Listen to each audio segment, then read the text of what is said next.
Баршаңызға қайырлы күн. Сіздермен бірге мен Ақжайнақ. Сіздерге бүгін карго дегеніміз не және жақсы каргоны қалай таңдаймыз, сол туралы айтайын. Жалпы карго дегеніміз ол екі ортада тасымалдаушы компания. Ол ірі болсын, ол шағын болсын, иә.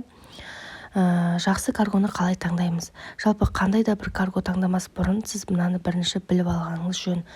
Сайттан тауар алып жатқан кезде бір магазиннен бір емес бірнеше тауар алуға тырысыңыз.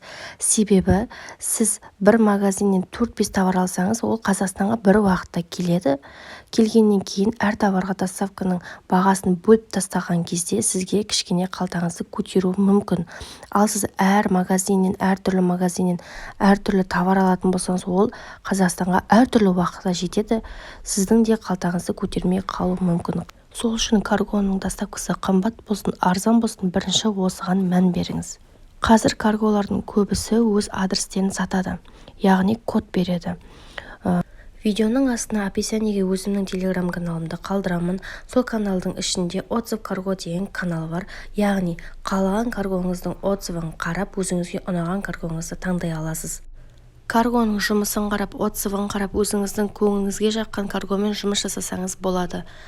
Видео сіздерге ұнаса, лайк басып, пікір қалдырып, өздеріңіздің ойларыңызбен бөлісіп отырыңыздар. Келесі видеода сіздерге сайттан қандай товар алған тиімдірек және қандай товар алып сатуға болады, осы туралы толығырақ айтатын боламын. Менің каналыма тіркеліп, қоңыраушаны басып қоюды ұмытпаңыздар, жаңа видеоларымды жіберіп алмаңыздар.